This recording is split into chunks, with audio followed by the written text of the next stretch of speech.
para las embarazadas o también algún fúngico. Pero para poderlo hacer, dentro del dominio de las úlceras, de las úlceras y las heridas, tienen que estar tituladas con un diploma de estudios, o sea, ser enfermeras, y tienen que ejercer la profesión con 8.400 horas. Eso aproximadamente, he contado que yo que trabajo 1.642 horas al año, se supone 5 años de experiencia. ¿Vale? Además, tienen que tener una formación a nivel universitario de al menos de 45 horas en cuidados de heridas. Dentro del dominio de la salud pública, pues tienen que estar tituladas y tener estas 8.400 horas y complementar pues, su formación con 15 horas en el dominio de la contracepción hormonal y 18 horas en las infecciones transmisibles sexualmente. Bueno, también he recogido un poco una revisión sistemática sobre los efectos. He recogido esto porque lo único que hablaba sobre los efectos de la prescripción enfermera.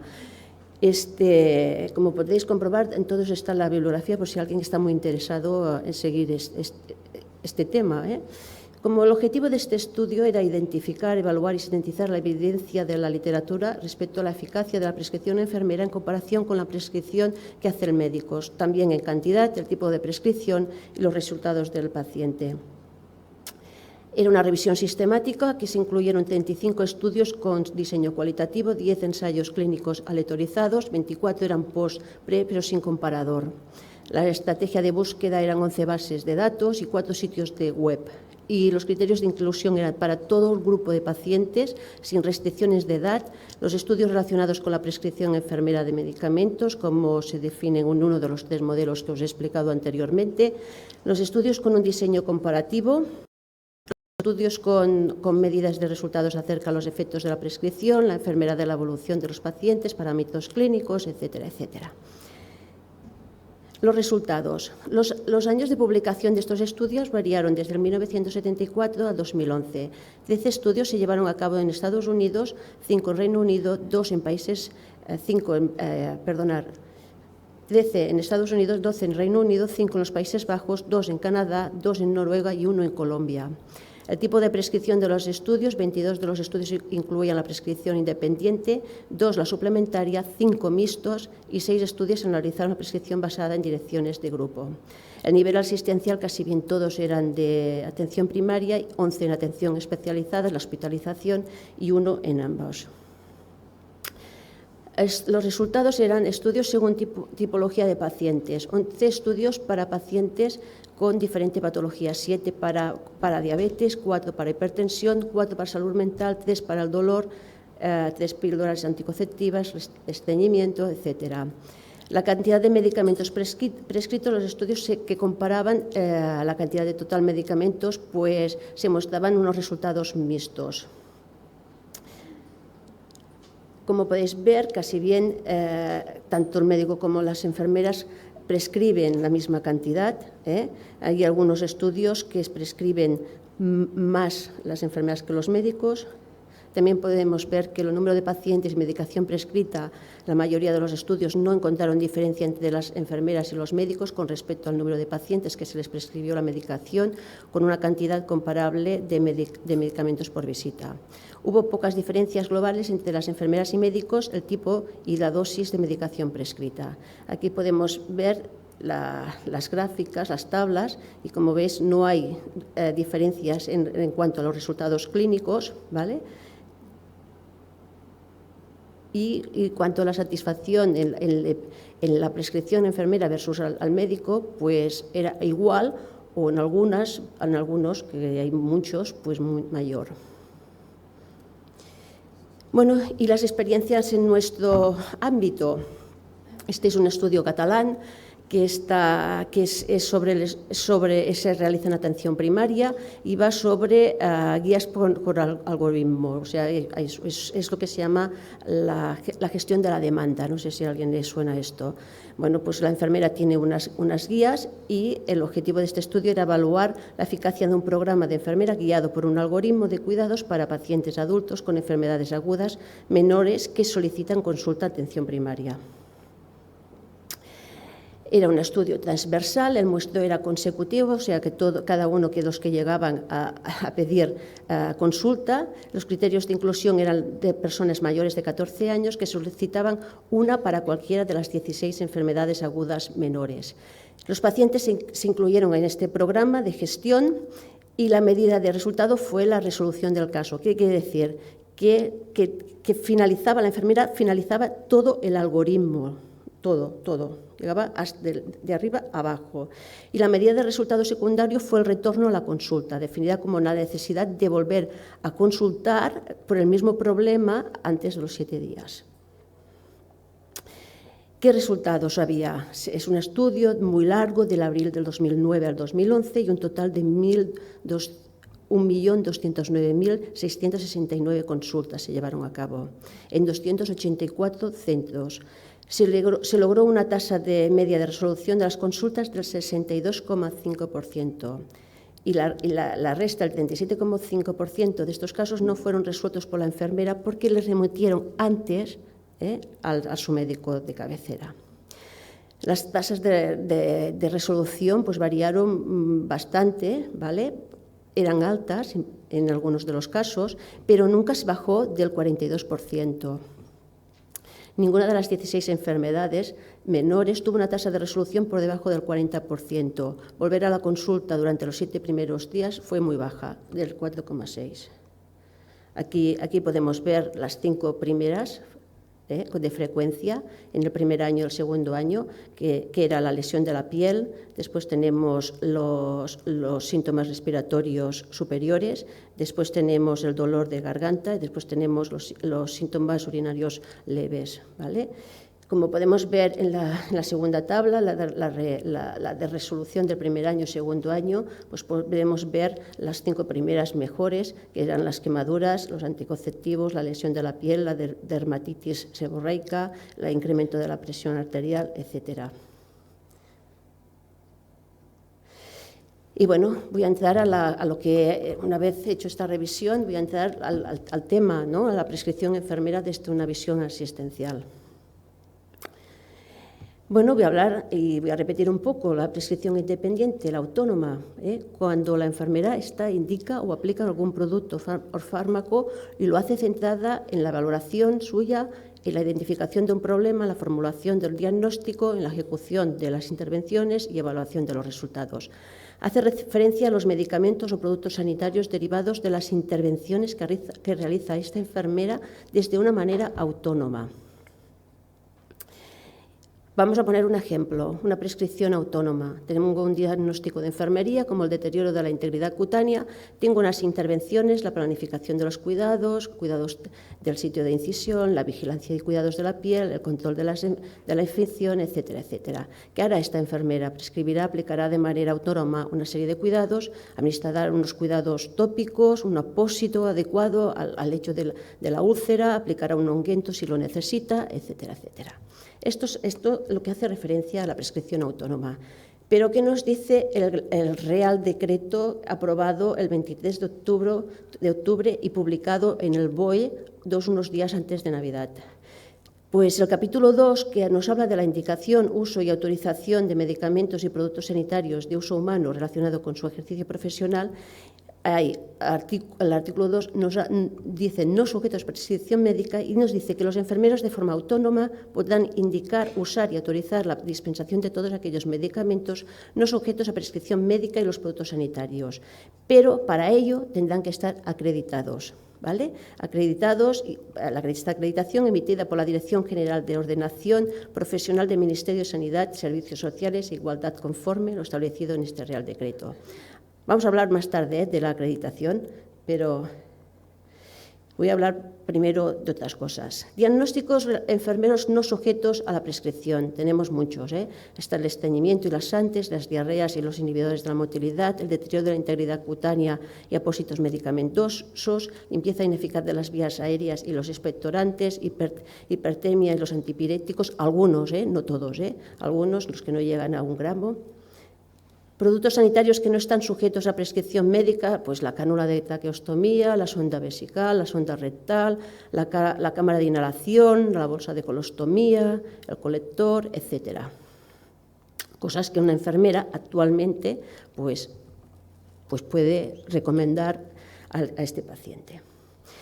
¿Quién nos habla de la prescripción colaborativa? Según Cushard, la prescripción colaborativa, la enfermera colabora con un prescriptor, en este momento es el médico, ajustando dosis, modificándolas en función de la evolución de la persona atendida, o bien bajo protocolos consensuados o guías de práctica clínica. En ningún caso se puede considerar prescripción autónoma de la enfermera, ya que nada más se le permite prescribir en términos de protocolo, que antes ha de consensuar o ha estado supervisado por el profesional que ha prescrito. ¿Qué nos dice el artículo 3?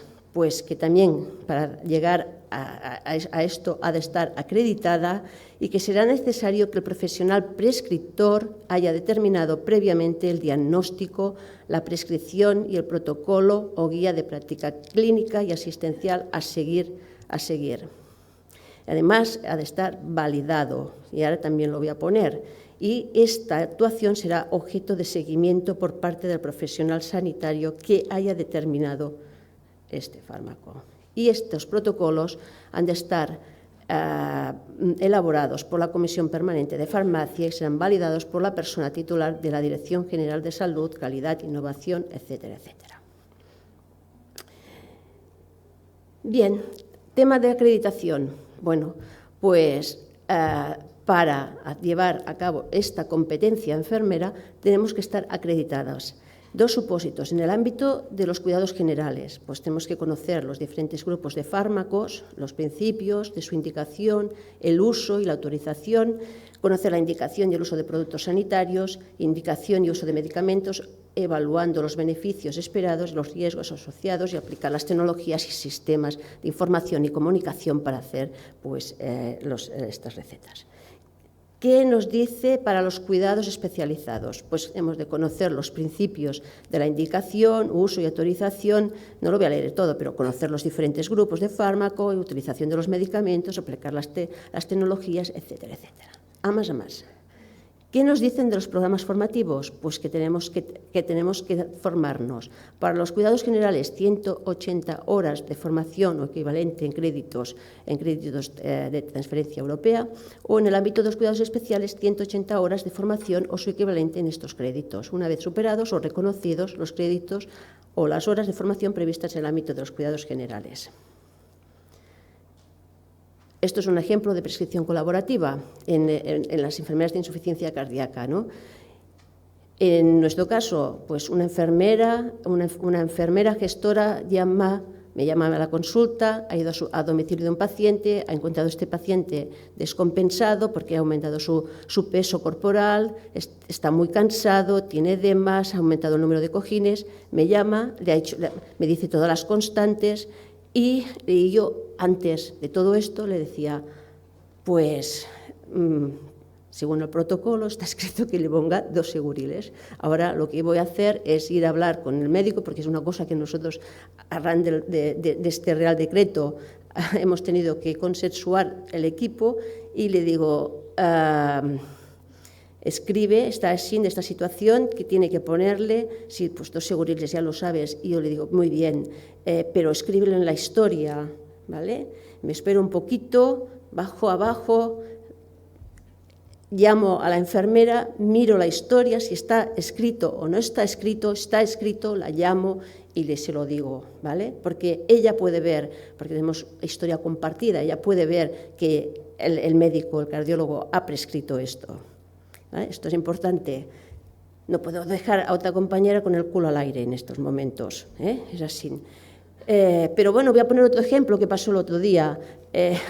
Una señora, por motivos X, pues tenemos que cambiarle a una señora la visita y 4 días más tarde tiene que venir, pero me dice que su marido no está bien. Entonces me dice, pues los mismos, descompensación. Digo, ui, ostras, 2 minuts, val, ja estic acabant. Le comento, bueno, pues tómate un seguril más, ¿no? Y dice, me parece que no tiene de esto.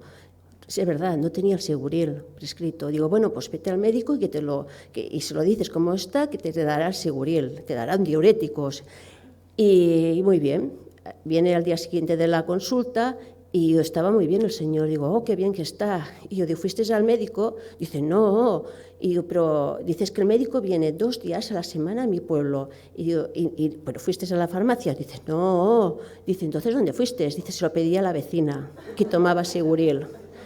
Esto es real, ¿eh? Eso pasó a mí. Esto es verdad, ¿eh?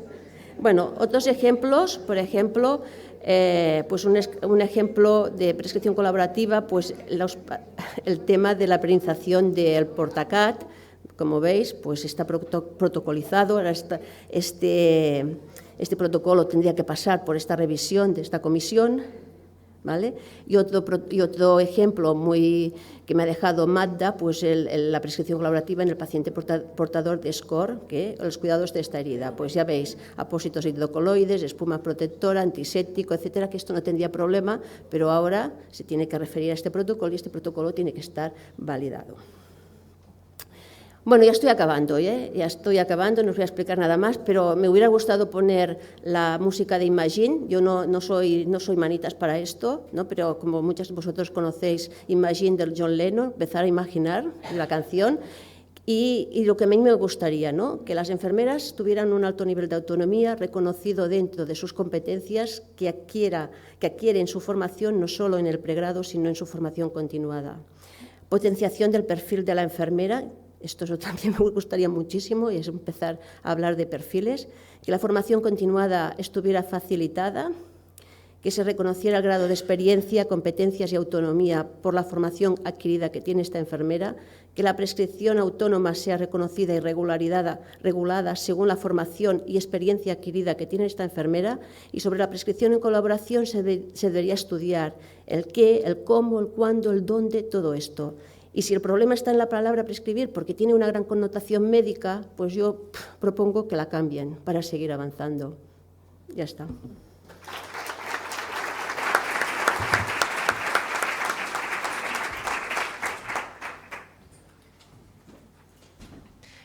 Si os parece, haremos las preguntas o los comentarios cuando acabemos. Ahora hablará Inma Usillos, es enfermera desde 1991 y trabaja en el Hospital de la Fe de Valencia.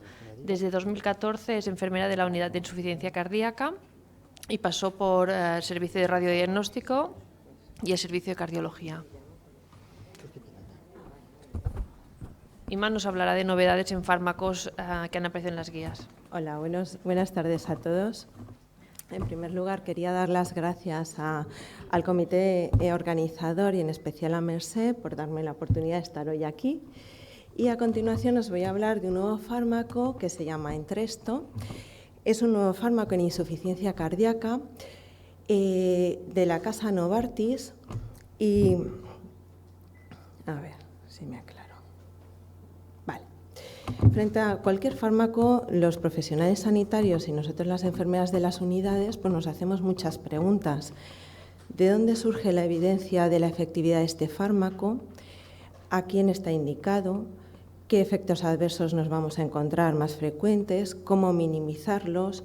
¿Cuándo está contraindicado? ¿Qué beneficios tiene? En caso de sobredosis, ¿qué hacer? ¿Qué hacemos con los niños, las embarazadas, los adolescentes?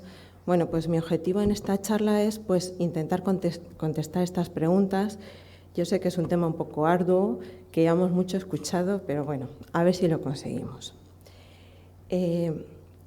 Es en el estudio Paradigm, en el ensayo Paradigm, que publicó sus resultados en septiembre del 2014, donde aparece la evidencia de este fármaco. El Entresto es el famoso LCZ696, que es un inhibidor del receptor angiotensina-neprisilin. Los investigadores partían de una evidencia que el enalapril, un fármaco que ya se sabía que mejoraba la supervivencia en pacientes con insuficiencia cardíaca de fracción de eyección reducida. Lo que intentaban comparar era la capacidad de reducción de muerte por causas cardiovasculares u hospitalización. Este era el objetivo primario.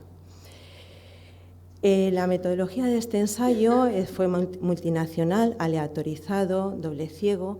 Se incluyeron pacientes con insuficiencia cardíaca crónica, con fracción de eyección reducida, clase funcional 2, 3 y 4, Llevaban previamente, están con el Gold Standard en sus tratamientos IECAS o ARA2, betabloqueantes, antagonistas, mineralcorticoides y diuréticos, y en el grupo de LCZ 696 administraron 200 miligramos cada 12 horas y en el grupo enalapril 10 miligramos cada 12 horas.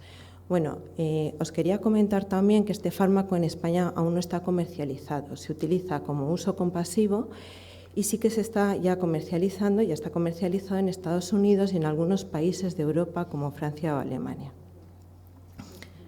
Vale, ¿qué pacientes se excluyeron del estudio? Pacientes con tensión arterial sistólica menor de 100, pacientes con insuficiencia renal grave e insuficiencia hepática grave.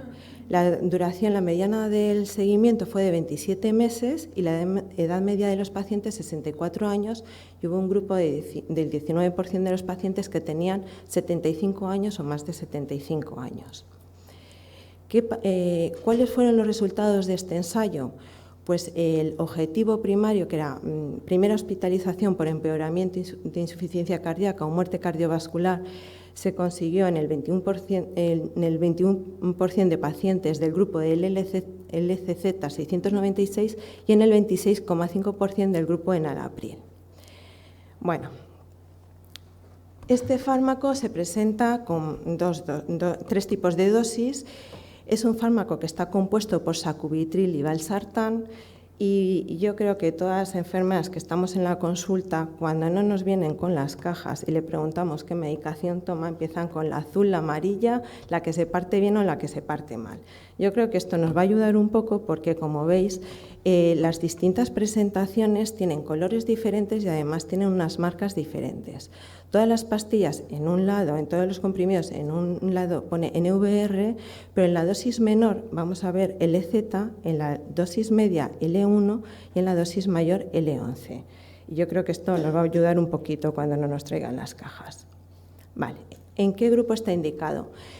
Este tratamiento está indicado para pacientes con insuficiencia cardíaca crónica sintomática, con fracción de eyección reducida y pacientes adultos. La forma de administración vía oral se puede tomar con o sin comida. ¿Cuáles son sus propiedades? Pues está dentro del grupo farmacoterapéutico de agentes que actúan sobre el sistema renina-angiotensina, antagonistas de la angiotensina 2, y tiene un doble mecanismo de acción. Por un lado, inhibe a la neprisilina a través de un metabolito, el sacubitril. Por otro lado, el antagonismo del receptor de la angiotensina 2, tipo 1, a través del valsartán. El Entresto reduce el nivel plasmático de la NT-proBNP y aumenta el nivel plasmático de la proBNP, de manera que el marcador más recomendado, con el que vamos a ver la evolución del paciente, va a ser el NT-proBNP. Y vamos a la posología. Bueno, la dosis inicial recomendada es un comprimido de 49 miligramos de sacubitril y 51 miligramos de valsartán, un comprimido cada 12 horas. ¿Cómo se titula? Doblar la dosis en 2-4 semanas hasta llegar a dosis objetivo. Y la dosis objetivo es un comprimido de 97 miligramos de sacubitril y 103 miligramos de valsartán cada 12 horas en función de la tolerabilidad del paciente. Hasta aquí, fácil. Ahora vamos a ver todas las excepciones, ¿vale? Bueno, ¿qué pasa con pacientes que no toman previamente IECAS o ARA2 o los toman en dosis bajas? Pues vamos a empezar con la dosis más baja, que son 24 miligramos de sacubitril y 26 de valsartán, un comprimido cada 12 horas, titulando más lentamente, entre 3 y 4 semanas. Y no iniciaremos en pacientes con niveles de potasio sérico más de 5,4 milimoles litro, ni en pacientes con tensiones arteriales sistólicas menores de 100. Bueno, y los pacientes que están entre 100 y 110, pues vamos a empezar con la dosis menor, que son, como antes he comentado, 24 miligramos de sacubitril y 26 de valsartán, un comprimido cada 12 horas. No administraremos conjuntamente con pacientes que tomen IECA o ARA2 porque hay un riesgo potencial de angioedema, de manera que si toman estos fármacos se suspende, el médico lo suspende 36 horas antes, dejamos así un tiempo de lavado y se inicia el Entresto. Si el paciente olvida alguna dosis, pues se toma la siguiente en la hora recomendada y ya está. Poblaciones especiales. Los pacientes con edad avanzada, pues se va a ajustar según la función renal. Con pacientes que tienen insuficiencia renal, si es una insuficiencia renal leve, no se ajusta la dosis. Si es moderada, empezaremos con la dosis menor, un comprimido cada 12 horas de 24 miligramos de sacubitril y 26 miligramos de valsartán. Y si es una insuficiencia renal grave, mantendremos esta dosis, pero con precaución. En enfermedades renales de estadio final no está recomendado. Otra población especial son pacientes con insuficiencia hepática, que si es leve no hay ajuste, si es moderada empezamos con la dosis menor, 24 miligramos de sacubitril y 26 de valsartán, un comprimido cada 12 horas, y en caso de insuficiencia hepática grave, cirrosis biliar o colestasis no se administra. A ver, la población pediátrica no se estudió, no está establecida la seguridad ni eficacia ni en niños ni en adolescentes, no hay datos. Entonces, ¿qué precauciones tenemos que tener? Bueno, si hay hipotensión, no iniciaremos, como hemos dicho antes, tratamiento con pacientes con una tensión arterial sistólica menor de 100, no fueron estudiados. Se han registrado casos de hipotensión en pacientes con edad de 65 años o más, enfermedad renal y tensión arterial sistólica menor de 112. De manera que se monitorizará la tensión arterial al inicio del tratamiento y durante la titulación, y si aparece una hipotensión se reduce dosis de Entresto o se suspende. Se considera el ajuste de dosis de diuréticos antihipertensivos concomitantes, se tratan otras posibles causas de hipotensión como la hipovolemia y bueno, corregir sodio y o volumen circulante antes de que se inicie el Entresto. En caso de insuficiencia renal, se evalúa la función renal antes del inicio de Entresto, y el uso de Entresto se ha asociado a una disminución de la función renal, empeoramiento de la función renal por deshidratación o uso concomitante con antiinflamatorios no esteroideos. Si empeora la función renal, reduciremos pauta. En pacientes con estenosis renal arterial bilateral o unilateral, también monitorizar función renal, porque se pueden aumentar los niveles de creatinina sérica y urea en sangre. En caso de hiperpotasemia, no se inician, como hemos comentado, el tratamiento con niveles mayores de potasio sérico mayores de 5,4 milimoles litro, y el uso de Entresto se asocia a aumento de riesgo de hiperpotasemia y también de hipopotasemia, de manera que habrá que monitorizar los niveles de potasio sérico en pacientes con insuficiencia renal, diabetes mellitus, hiperaldosteronismo, dietas altas en potasio y tratamiento con mineralcorticoides.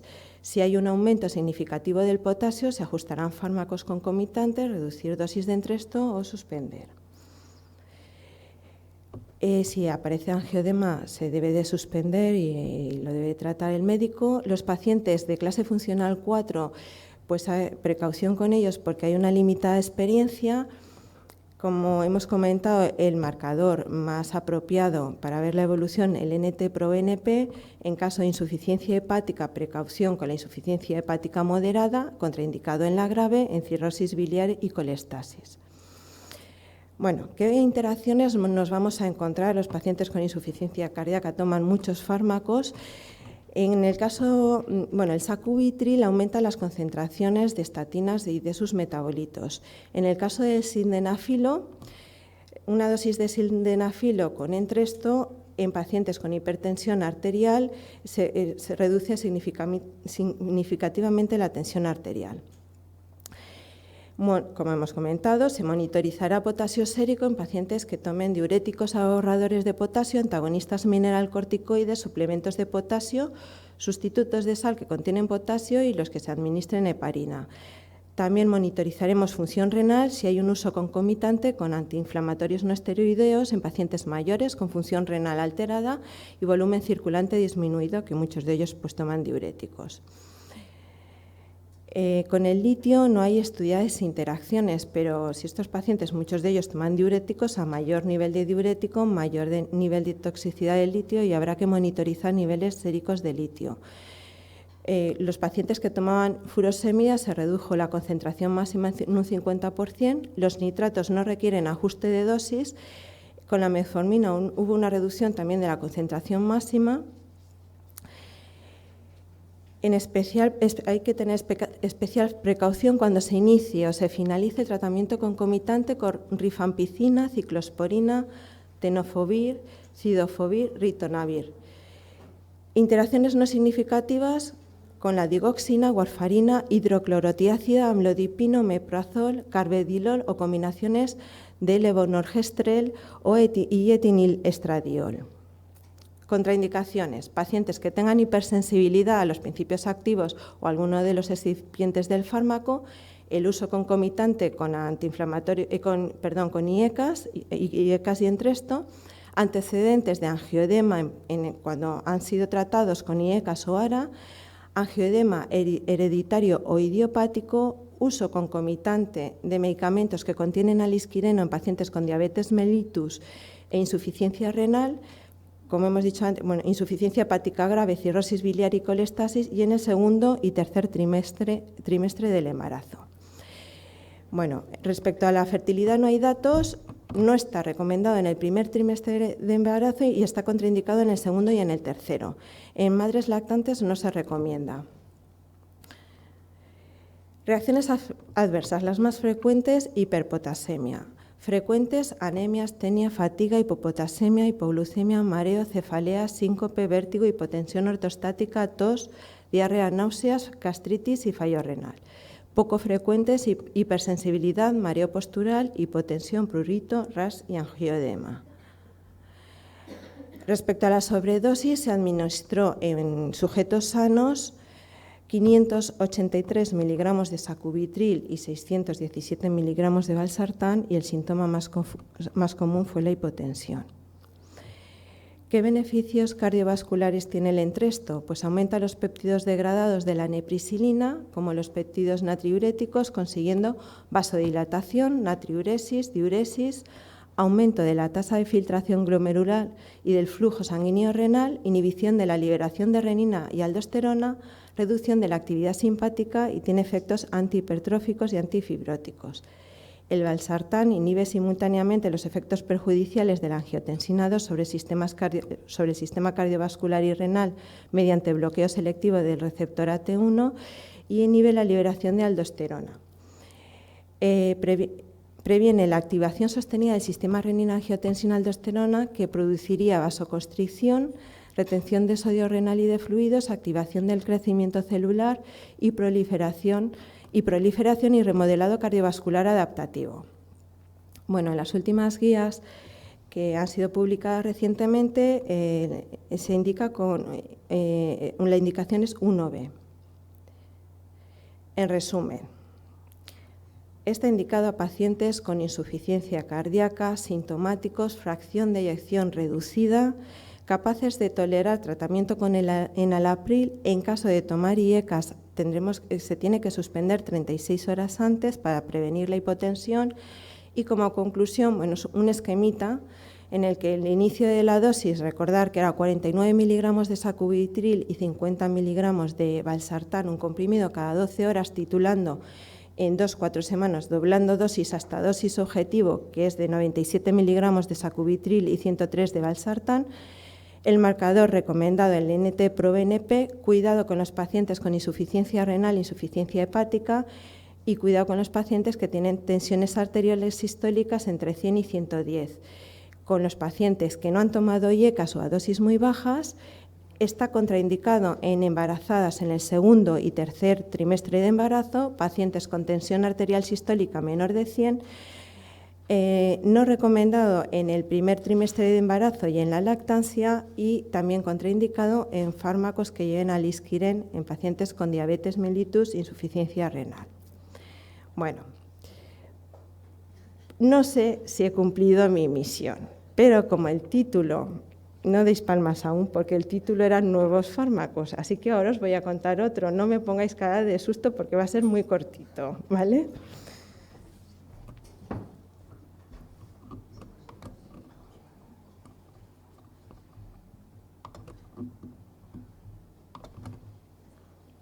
Sí, gracias. Vale, a pesar de que la metformina, bueno, esto es un fármaco que se nombra en las guías en las últimas guías, y es un antidiabético oral. A pesar de que la metformina sigue siendo el antidiabético oral recomendado en las nuevas guías, ha aparecido en escena un nuevo antidiabético oral de la familia de los inhibidores de la SGLT2. Esto es una proteína que es un inhibidor selectivo irreversible, es un cotransportador de sodio y glucosados. Su función es que en el filtrado renal captura la glucosa y en lugar de que vaya hacia la orina, vuelve otra vez al torrente sanguíneo. De manera que este fármaco lo que hace es que se elimina más glucosa por orina. Se mostró el estudio Empower Outcome, mostró reducción de mortalidad y hospitalización por insuficiencia cardíaca, pero no disminución por infarto o ictus en pacientes con diabetes y alto riesgo cardiovascular. Por ausencia de otros estudios con este medicamento, los resultados obtenidos con la empagliflozina, el Jardiance, no se pueden considerar como prueba de clase de efecto. A ver, el diseño del ensayo es que fue un ensayo aleatorizado, se establecieron 3 grupos, uno placebo, otro que tomaba el Jardiance de 10 miligramos y otro Jardiance de 25 miligramos. Se suministró la medicación del estudio junto con el tratamiento habitual y convencional. Vale, muy cortito. El objetivo principal era la aparición de un acontecimiento adverso cardiovascular grave que podía ser una muerte por causa cardiovascular, un infarto de miocardio no mortal o un accidente cerebrovascular no mortal. A ver, paso rapidito. También se valora la hospitalización por insuficiencia cardíaca y mortalidad por todas las causas. Resumiendo, redujo el riesgo de este objetivo, el riesgo se redujo en un 14%, se asoció a una reducción de la hemoglobina glicosilada sin aumento de la hipoglucemia, reducción de peso y tensión arterial, y un ligero aumento del colesterol LDL y colesterol HDL. Como efecto adverso aumentó las infecciones genitales, redujo las hospitalizaciones por insuficiencia cardíaca en un 35%, redujo las muertes cardiovasculares en un 38%, mejoró la supervivencia, redujo la mortalidad por todas las causas en un 32%. Y bueno, a ver, buscando un poco de información de este fármaco, encontré de la FDA un aviso que se produjo en el 2015, la aparición de casos de cetoacidosis. ¿Vale? Lo quería comentar porque esto apareció en el 2015 y yo pensaba, bueno, ¿qué podemos hacer las enfermeras de insuficiencia cardíaca con estos pacientes que lleven este fármaco? Pues lo que hacemos con los pacientes de nuestras unidades, pues educarlos, igual que les decimos cómo deben de comer un paciente diabético que a veces no comen adecuadamente. Igual les enseñamos cómo tienen que reconocer que tengan una hipoglucemia y qué tienen que hacer, pues les tendremos que contar cuáles son los síntomas de una cetoacidosis y qué es lo que tienen que hacer, que tienen que acudir enseguida al médico. Entonces, bueno, pues esto surgió, es una alerta de seguridad, hay que comentarlo y nosotros también podemos hacer algo ahí. Y ahora sí que creo que he cumplido mi misión. Bueno.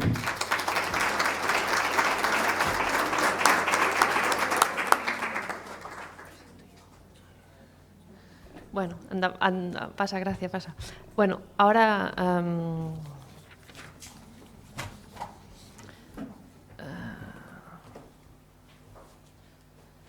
Greci López es enfermera diplomada desde 1993, trabaja en el Hospital Alto Guadalquivir desde su apertura en 1999 y de 2006 está en el servicio de cardiología con el programa de insuficiencia cardíaca. Pertenece al grupo de trabajo de insuficiencia cardíaca y rehabilitación cardíaca de la EC y tiene varios posgrados, participa en varios estudios multicéntricos y Jaén y en la Escuela Andaluza de Salud Pública. Bueno, pues buenas tardes. Bueno, igual que todos mis compañeros, agradecer al comité científico que haya pensado en nosotros para compartir con todos los presentes a estas horas de la tarde pues estas comunicaciones que con tanto cariño y esmero hemos presentado. A mí me ha tocado el tema de novedades para enfermería de la guía de insuficiencia cardíaca que han salido en mayo del 2016 europeas. Ay, no funciona. ¿Me estoy dando mal? Sí, ya lo miro. Ahora. Perdón. ¿Sí? Vale. En primer lugar, os voy a hacer muy rapidísimo, porque después, a estas alturas del Congreso, casi todos hemos escuchado ya a nivel general las novedades que se han presentado ahora. Bien, la primera era la nueva clasificación para la insuficiencia cardíaca, las que ya conocíamos con la fracción de eyección preservada y la reducida. Aparece una nueva, donde veis aquí en la pantalla las diferentes fracciones de eyección que se determinan para cada una. Además, aparecen recomendaciones claras para las ya conocidas. Ahí, vale.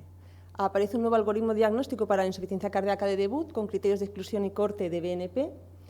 Aparece la indicación de ivabradina para aquellos pacientes sintomáticos a dosis óptimas de los fármacos que ya conocemos para la insuficiencia cardíaca, con ritmo sinusal mayor de 70. Indicación para el uso del sacubil-valsartán con nivel de evidencia 1B para los de fracción reducida. Diagnóstico y tratamiento del déficit de hierro, que ya especificaremos más adelante.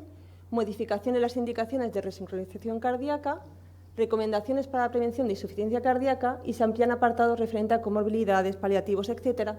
Y es aquí donde vamos a intentar centrar qué es lo que tenemos que hacer las enfermeras que nos ofrecen de nuevo en estas guías. Sí, el aparatito. Bueno, que yo voy a la tecla. Bien, la primera parte son las comorbilidades. Aparece por primera vez el concepto de prevención en insuficiencia cardíaca, siguiendo un poquito las guías americanas que ya lo han dicho. Nos dicen que debemos de tratar la hipertensión arterial con grado de evidencia 1A, la dislipemia con estatinas con grado de evidencia 1A, dar consejo o tratamiento para pacientes con excesivo consumo de alcohol y tabaco con grado de evidencia 1C, y en la diabetes tipo 2 aparece el fármaco empagliflozina, que ya ha comentado la compañera Ima, con lo cual no voy a entrar en más detalle. Otros factores de riesgo como obesidad, hiperglucemia, etcétera.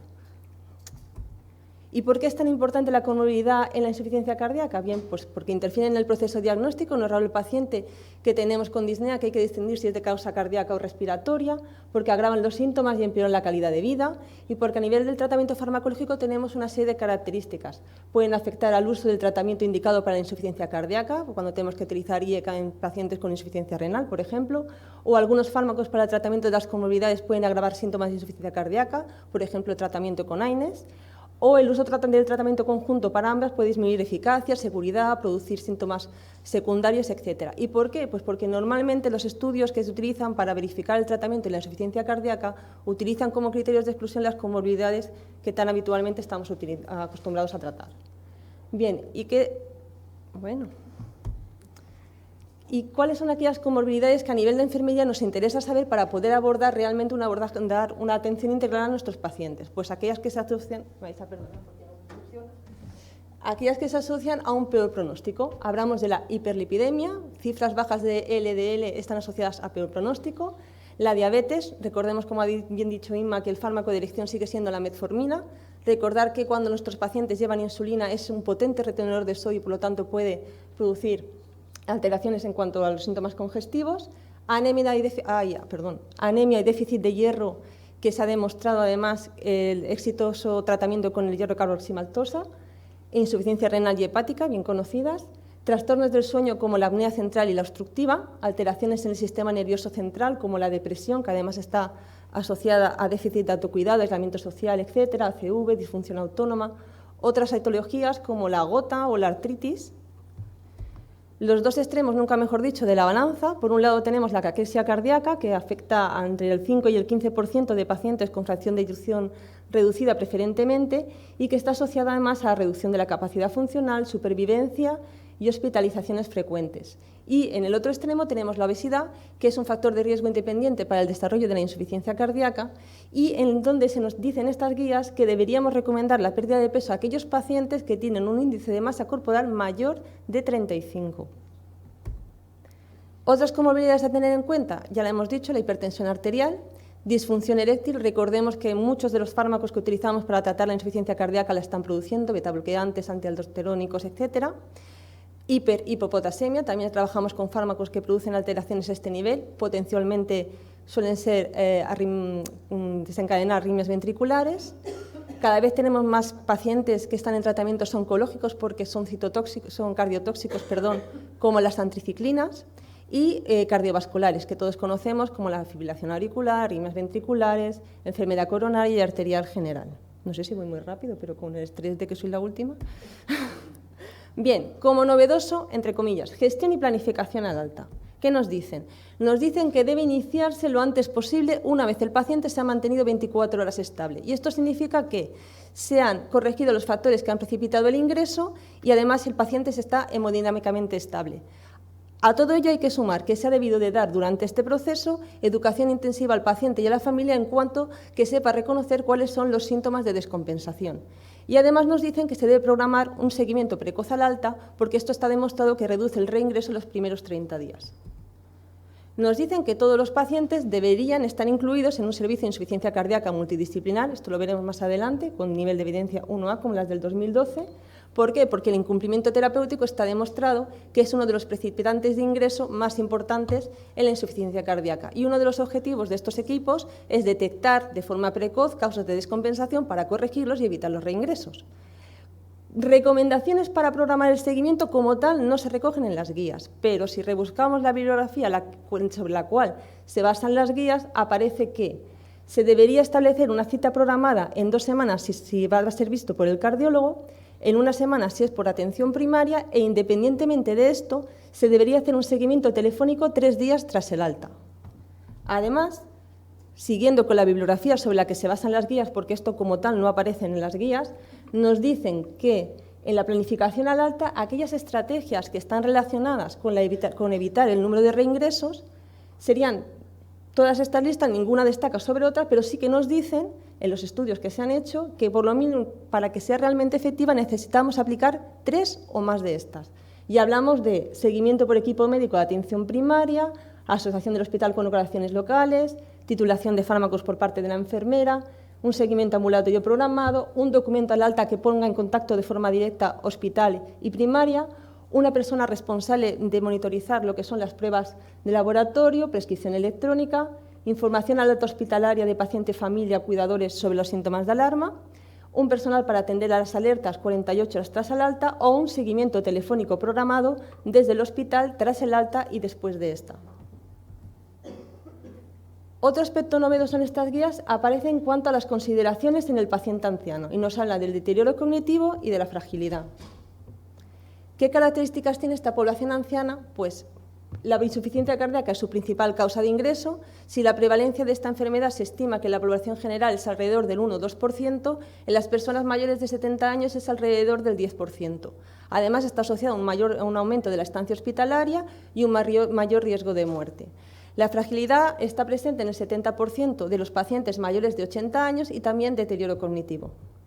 ¿Y qué nos dice de la fragilidad? Bueno, pues en las guías nos ofrecen una serie de escalas o test para poder medir la fragilidad de forma objetiva, test de marcha cronometrado, cuestionario Prisma 7, etcétera, y nos dice que si obtenemos puntuaciones altas en cualquiera de las escalas que utilicemos, lo que nos está indicando es que tenemos un paciente que se va a beneficiar de un seguimiento mucho más estrecho, un nivel de individualización de los cuidados mucho más estrecho también y que necesita de alguna manera un mayor apoyo.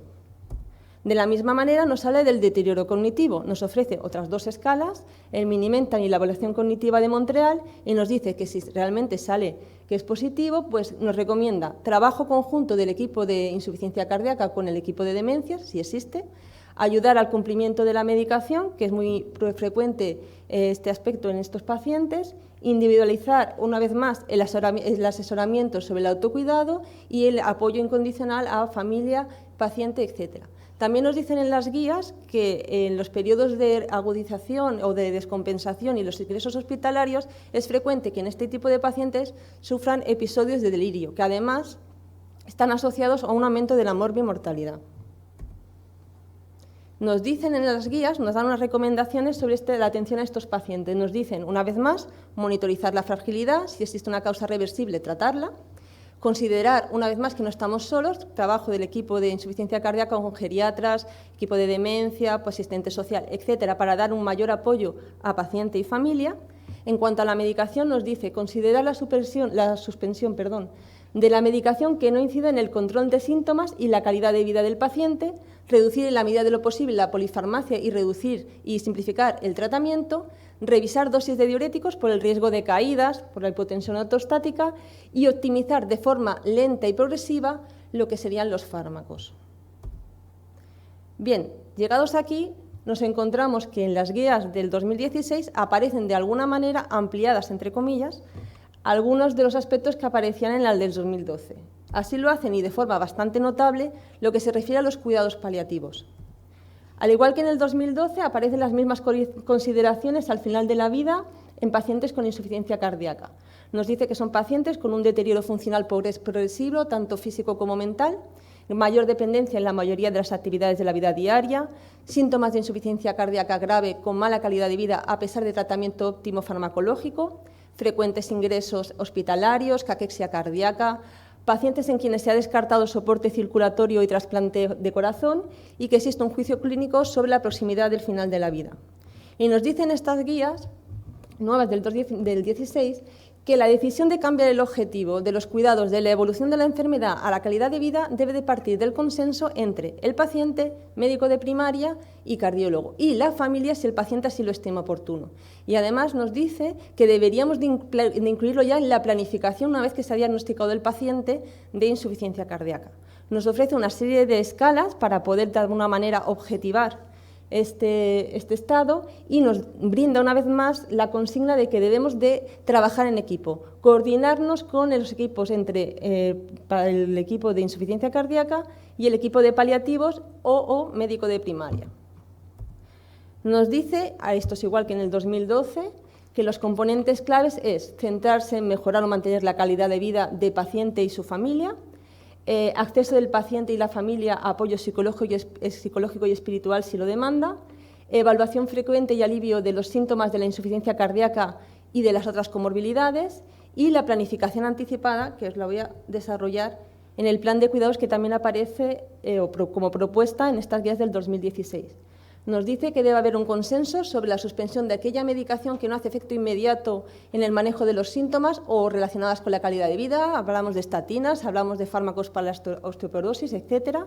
Y nos dice que debería haber un documento que recogiera la decisión del paciente en cuanto al tema de la reanimación. Por ejemplo, el número de intentos que quisiera tener, la desactivación del dispositivo implantable al final de la vida, teniendo también en cuenta la legislación que exista en cada lugar.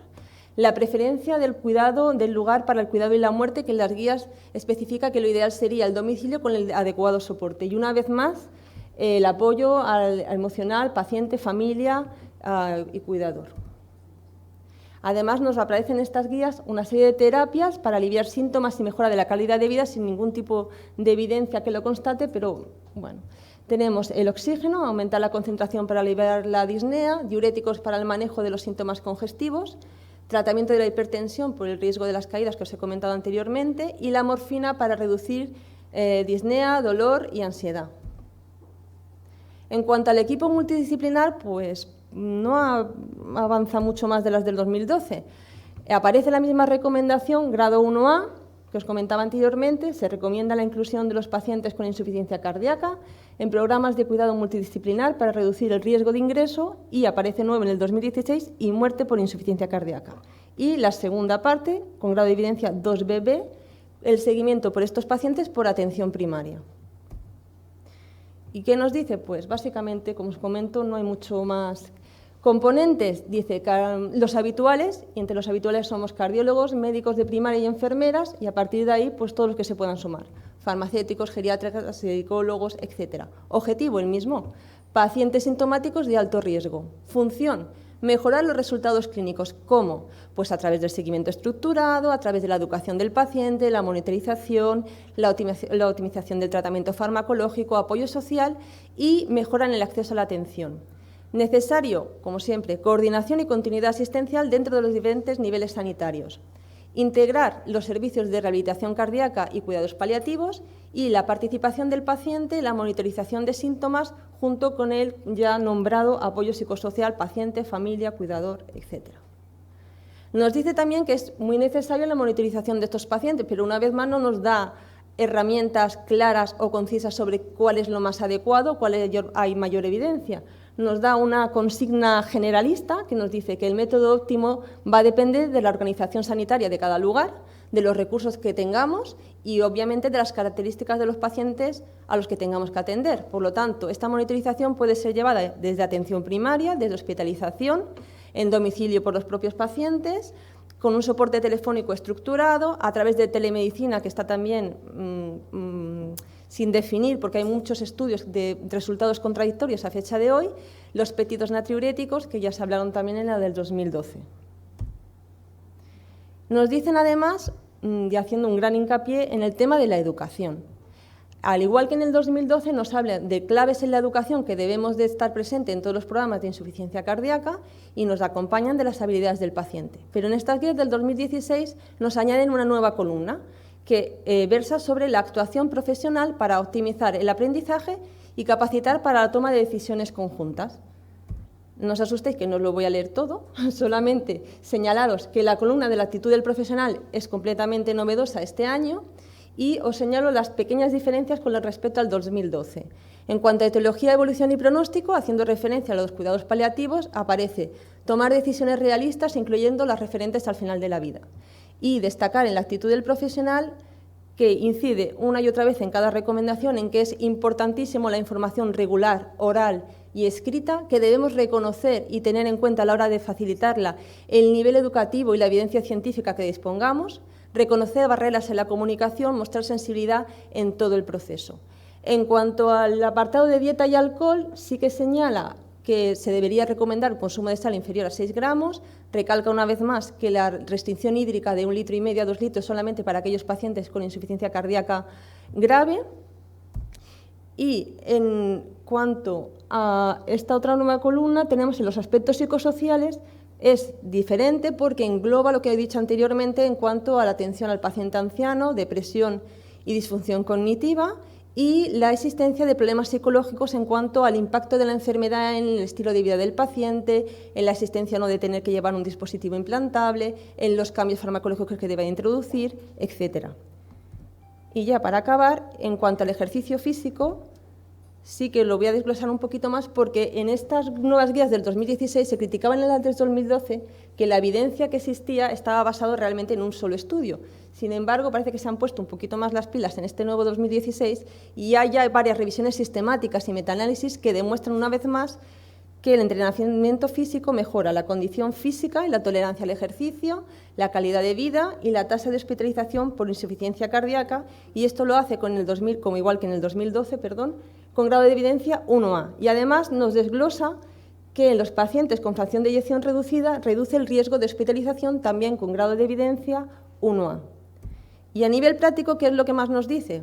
Pues nos dice que el ejercicio físico aeróbico regular debe ser el suficiente para que el paciente manifieste disnea leve o moderada, que debemos de asesorar sobre el ejercicio más adecuado para nuestros pacientes, para que sepan reconocer además las limitaciones físicas a la hora de realizarlo y, en la medida de lo posible, si disponemos de ese recurso, pues derivar a programas de ejercicios. Y ya para concluir, ¿a qué voy en hora? Y ya para concluir todo lo que os he explicado, hemos hablado de prevención y atención a las comorbilidades, que la planificación al alta disminuye el reingreso, el papel fundamental, una vez más, del equipo multidisciplinar, donde aparece la enfermera, que es necesaria la continuidad asistencial y la coordinación interniveles sanitarios y entre otros profesionales, que se debe de facilitar el acceso a la asistencia durante las descompensaciones, destaca enormemente el empoderamiento del paciente, el papel del familiar cuidador y que debemos de trabajar por consenso, la importancia de la educación en todo el proceso, la monitorización, el fomento del autocuidado y la adhesión terapéutica. Se profundiza, como os he explicado, en los cuidados paliativos, aparecen consideraciones sobre el paciente anciano, fragilidad y deterioro cognitivo, y se avala la importancia del ejercicio aeróbico regular para mejorar la capacidad funcional. Y después de todo esto que os he dicho, os lanzo una pregunta y os digo, ¿creéis que las nuevas guías del 2016 destacan el papel relevante de la enfermera especialista en insuficiencia cardíaca? Pues muchas gracias.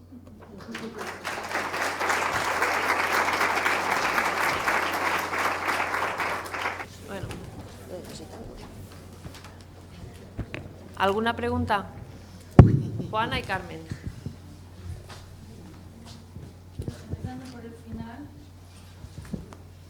Empezando por el final y partiendo de la base de que igual no se me entendió bien ayer, a ver, quiero concretar lo que están diciendo las guías realmente sobre la coordinación con primaria y me gusta leer lo que pone, ¿no? referir a primary care, o sea, para el seguimiento a largo plazo puede ser considerado para pacientes de insuficiencia cardíaca estables que están en optimal therapy, o sea, optimizados, titulados para monitorizar la efectividad del tratamiento, la progresión de la enfermedad y la adherencia del paciente. Es decir, no están recomendando, como ayer se discutía, para cuando sale de alta, es decir, justo cuando está descompensado y está fatal y además va a volver a reingresar un porcentaje altísimo. Está hablando de otro tipo de paciente. Si vamos a las referencias que están por detrás, entienden paciente estable 1 año. 1 año. Muy fuerte, ¿eh? Entonces, no reivindican enfermera especialista, pero si no la tienen, ¿qué pasa durante ese año, no?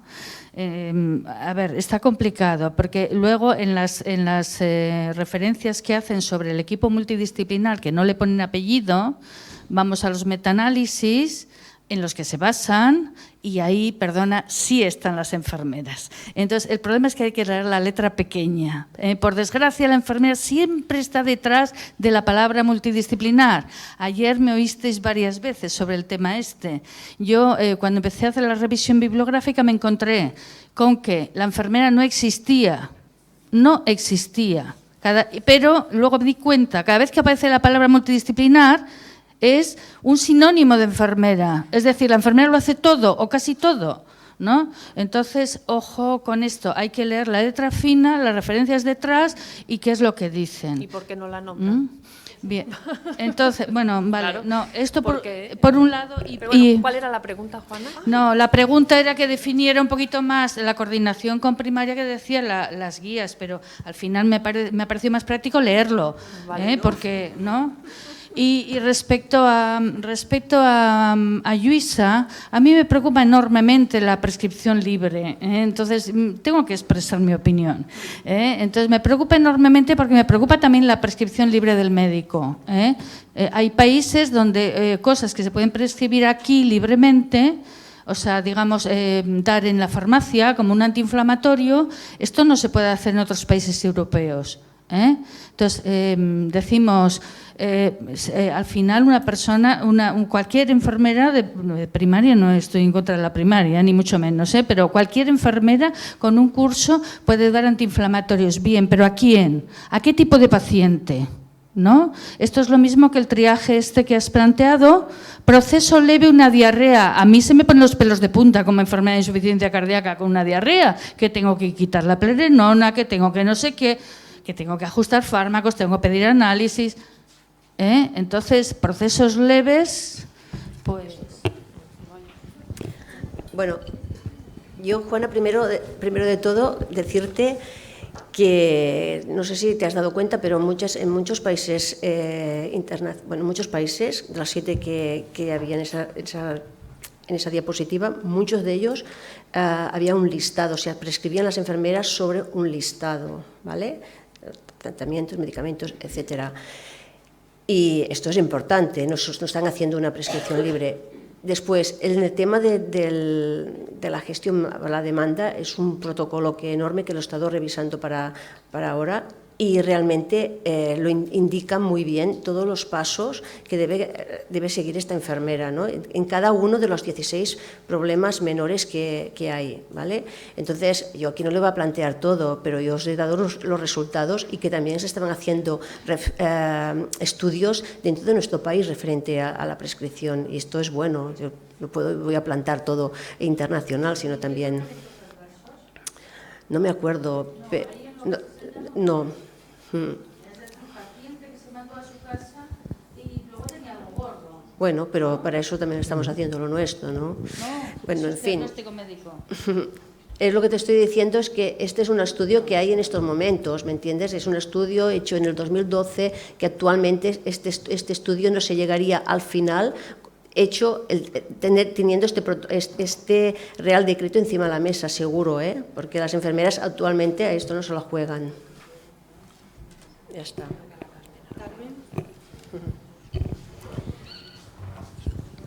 Buenas tardes. Felicitaros a todas, porque ya solo el esfuerzo de tener que revisar todas estas cosas pues es importante. A Lluïsa quiero dos preguntas. Una es para ti, Lluïsa, y es, como estás más metida en este rollo, por lo que veo, ¿qué están haciendo nuestros colegios de enfermería? ¿Qué decisiones o en qué están peleando por nosotros? ¿Cuál es la línea que están siguiendo? Bien, muy bien. Yo puedo explicarte el Colegio de Enfermeras de Gerona, pero y todo lo que yo he leído. En total hay 12 comunidades autónomas con sus colegios de enfermeras que han puesto un recurso a este Real Decreto. Hay 4 que no sé si... Sabía que me ibais a hacer esta pregunta, Madrid, Castilla y León, La Rioja y Galicia, ¿vale? Bueno, ya sabemos por qué, ¿no? Todas. Entonces, yo puedo decirte lo que se está haciendo a nivel de Cataluña, ¿vale? A nivel de Cataluña, nosotros, esta comisión, somos muchos miembros, hay muchas enfermeras, pero también hay gente del Departamento de Salud, importante. En la última estuvo el conseller, es esto. Y realmente se trabajaba en una cosa muy paralela antes de que saliera este Real Decreto, pero una vez salido, pues nos tuvimos que tirar para atrás. Entonces, ahora se llegó a un acuerdo que dentro de los diferentes colegios profesionales de las 4 provincias lo han revisado, ¿no? Y bueno, pues yo en el Colegio de Enfermeras, con la gente del Colegio de Enfermeras, pues lo revisemos y pusimos nuestras esmeras, etcétera, etcétera. Este acuerdo era importante porque era un acuerdo de las diferentes partes que estaban sentadas en esa mesa que se habían puesto de acuerdo, ¿vale?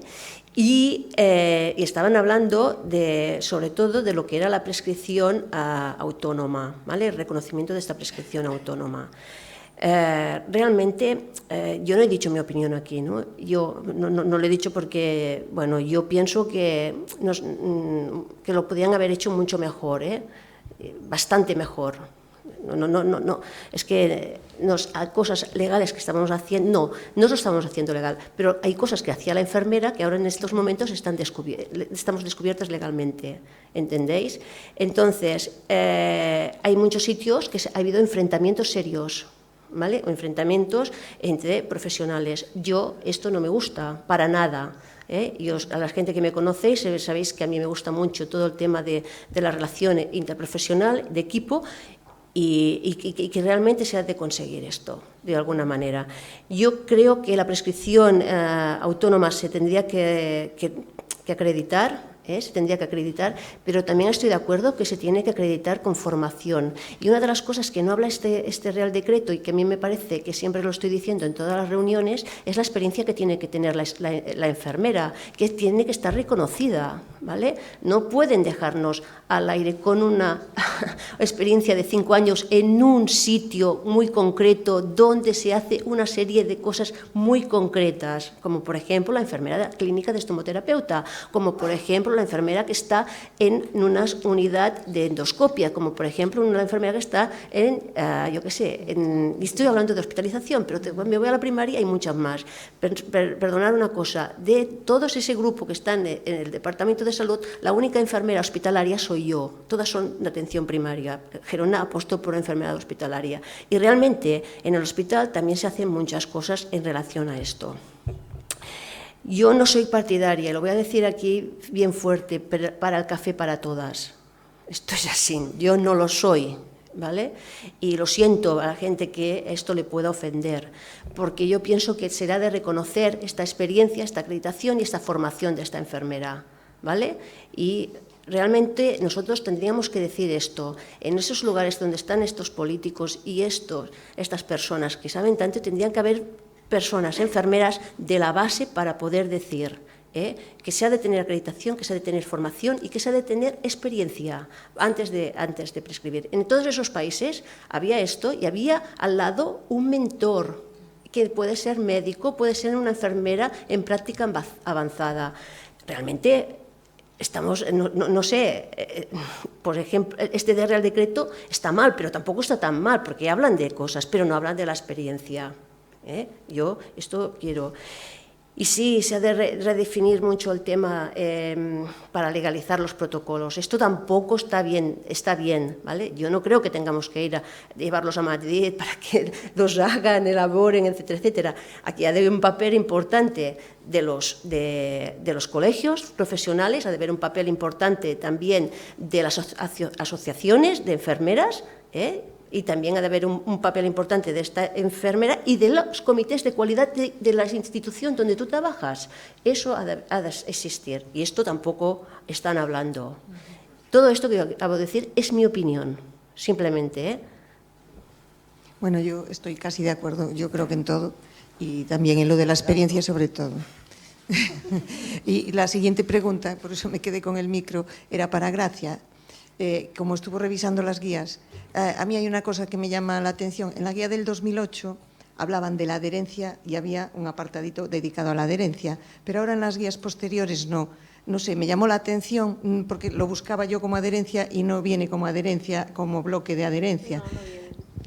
No sé si oísteis algo, o Juana, que las lee así más habitualmente que yo, pero me llamó la atención porque me sentía yo muy reflejada con ese apartado y me desapareció. Y a mí me descolocó un poco porque me gustaba, ¿no? Pero bueno, no sé vuestra opinión sobre esa cuestión. Sí. Estupendo. Es que no la veo. Sí, no, el apartado no está. Pero si os dais cuenta, siguiendo ya la línea de Juana, ya me voy a meter yo también, siempre con visión personal, obviamente, estamos todos entre compañeras, supongo que tenemos libertad para cada uno para expresar lo que pensamos. Efectivamente, revisando la letra pequeña, mirando las bibliografías sobre la que se basan, sí que es verdad que aparece enfermera en los equipos multidisciplinares, pero por detrás, es decir, si todo el mundo da por supuesto, como me ha pasado a mí, que compañeros que han leído las guías han dicho, ostras, un guiño a la enfermera, y yo cuando me pongo a ver las guías no veo enfermera por ningún sitio, tal cual, reconocido el papel, porque todos hemos asociado, os habéis tragado, perdonad la expresión, yo os he vendido comorbilidad no sé qué para la enfermera, planificación del alta tal cual, y todos no la hemos asumido como nuestra porque es lo que normalmente estamos acostumbrados a hacer, pero reconocimiento como tal de que todo eso lo hacemos las enfermeras no existe. Ni en la tabla de la educación siquiera. Me vais a perdonar, siempre es una visión personal. Y a mí, particularmente, que ya había cogido estas guías con mucha ilusión, porque fíjate, novedades para la enfermería, que el título era súper chulo, pues claro, me queda un poco chof. Porque el reconocimiento es entre nosotras, y eso nos sirve, pero no sirve, a estas alturas ya no nos sirve. Es como lo que decía Luisa, hay que reivindicar cosas ya. En el 2008 hay un apartado, además, que hablando de comunicación, dice buena comunicación médico-paciente. Y no habla de nadie más. La de 2008. Por eso era lo de la diapositiva del final, de lanzaros la idea de si os dais cuenta de la trascendencia y del peso. Estamos a punto de acabar el tiempo. Yo creo que habla Conchi y por aquí alguna compañera había levantado la mano. Igual ya vamos cerrando la mesa. Hola, buenas tardes y primero en lugar a felicitaros a todas por vuestra intervención y vuestro trabajo. Yo soy Conchi Serrano, enfermera clínica de cardiología y mi experiencia es en la insuficiencia cardíaca, primero en la UIC y luego en hospitalización y en un hospital transversal como ha sido el Brogi.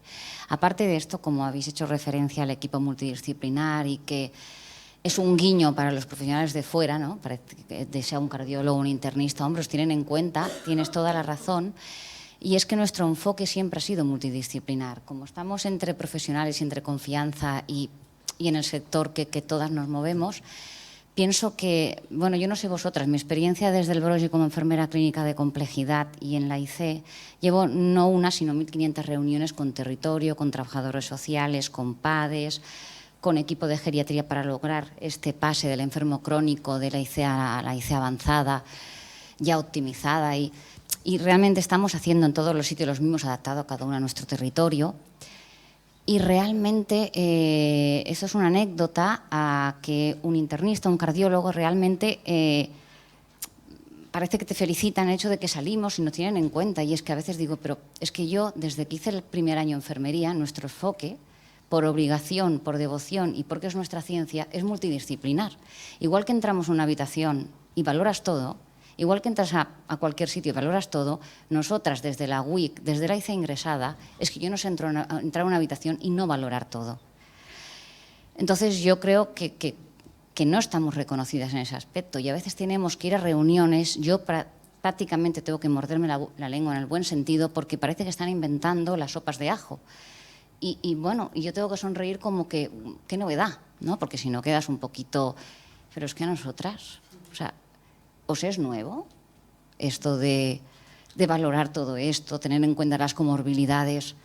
Una enfermera nos es nuevo y parece que ahora, bueno, no sé, es lo que hacemos, ¿no?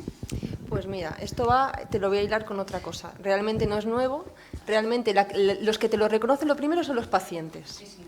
Y lo segundo, por lo menos mi experiencia personal, son mis compañeros los cardiólogos, los que trabajan codo a codo contigo, lo que ves, lo que hacen, lo que realmente se dan cuenta de la trascendencia y de la importancia y de la dimensión integral que aporta la enfermera. Que no se trata de que unos hagan y por encima de otros, si al final el paciente es el mismo para los dos y de lo que se trata es de tratarlo en toda su complejidad. Y a lo mejor es lo como decía Juan, a lo mejor el diurético es verdad que por la noche hace más efecto, pero si es que el paciente se va a pasar toda la santa noche sin poder dormir, habrá un término medio. O sea, yo pienso que muchas veces el profesional, el cardiólogo, por ejemplo, yo siempre digo el mismo símil, pero es como el diseñador. Él te hace un diseño fantástico y maravilloso de lo que ese paciente necesita, pero ahora tú, ese diseño es para una talla 36 y tú tienes una 52 delante. Tendrás que adaptar el diseño, que será el mismo, pero adaptado a las circunstancias que tienes delante, pues tal cual. Pero si no nos tenemos ni que pisar, si es que tenemos recursos suficientes para trabajar todos, sí, estupendamente. Yo no quiero acaparar la mesa, perdón. Hola, primero felicitaros a todas. Soy Pilar, llevo un año que hemos creado una nueva unidad y entonces os felicito porque tengo ganas de llegar a saber tanto como algunas de vosotras. Pilar, perdona, sí, ¿de dónde eres? De Zaragoza, sí. Entonces, nada, habéis ido comentando ya cosas que quería yo comentar también. Entonces, lo que sí que me gustaría un poco preguntar si por parte de la SEC se está haciendo algo para apoyar todo esto, que puedo decir que mi experiencia personal, aunque los datos estadísticos son muy leves porque llevamos solo un año, sí que siento orgullo de demostrar que enfermera en los mismos pacientes que se han llevado durante años solo por médicos y las enfermeras hemos pasado un poco desapercibidas por hospitalización. Ahora, cuando ya tenemos un sitio donde el paciente nos puede llamar por teléfono, donde se puede agarrar, hemos demostrado una baja de hospitalización importante y también una mejora de calidad de vida y de autocuidado importante también. Y que, aprovechando que somos todas enfermeras, yo creo que todas tenemos que me gustaría que en años posteriores, este año me ha costado un poco, me gustaría que nos conociéramos todas un poco más. Me ha resultado bastante difícil de identificar a la gente que era enfermera y la que no. Ha habido mucha medicina, cosa que me parece muy importante porque yo soy la primera, tengo que aprender muchísimo, pero creo que sería mucho más interesante hacer un poco paralelo y trabajar más enfermería y ponernos más de acuerdo y de conocer gente que lleváis años, pues cómo trabajáis la educación, cómo tantas dudas que se tienen cuando se crea una unidad, que me parece súper importante y lo dejo caer para así podemos hacerlo en años posteriores.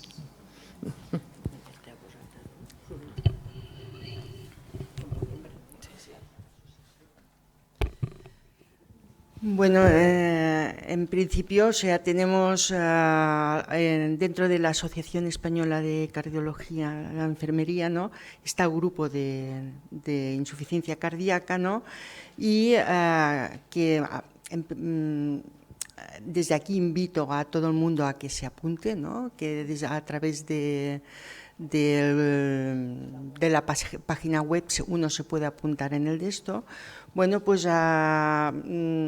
desde este grupo de trabajo, pues invitar a todos los que tengan estas iniciativas, ¿no? de proponerlo en el grupo y empezar a trabajar y empezar a conocerse, pero a través del grupo.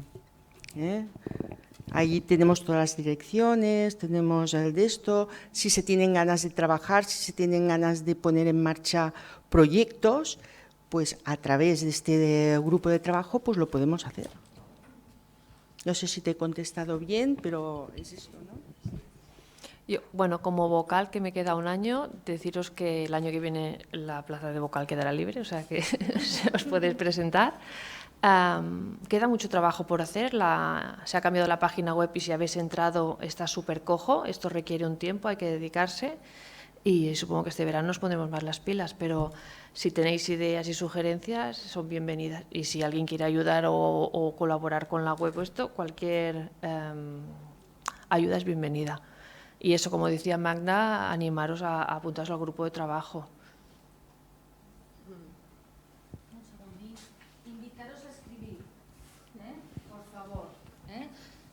Si las enfermeras no escribimos lo que hacemos, no va a aparecer el nombre enfermera en ningún lado. Y en este mundo de Internet, en este momento, escribir cada una en su sitio es una idiotez. O sea, es necesario que nos juntemos para hacer, tú tienes una idea, compártela, métete en el grupo y trabaja ese tema con más gente y el impacto de cualquier cosa que publiques multicéntrico no tiene nada que ver. Y luego, yo personalmente soy muy partidaria de trabajar con los médicos porque cuando podemos decir libremente en los auditorios y nos pueden escuchar es cuando empiezan a respetarnos. Entonces, bueno, yo os invito a trabajar en equipo, no cada uno en su sitio, que hace un esfuerzo inmenso para traer una comunicación o a traer... No, esa comunicación tiene que ser siempre multicéntrica. Así que animo y a poner la palabra enfermera en todo aquello que hagáis. Muy bien, muchas gracias por vuestras ponencias y os despedimos, ¿no? Y ahora no os vayáis porque continuamos con la sesión. Gracias.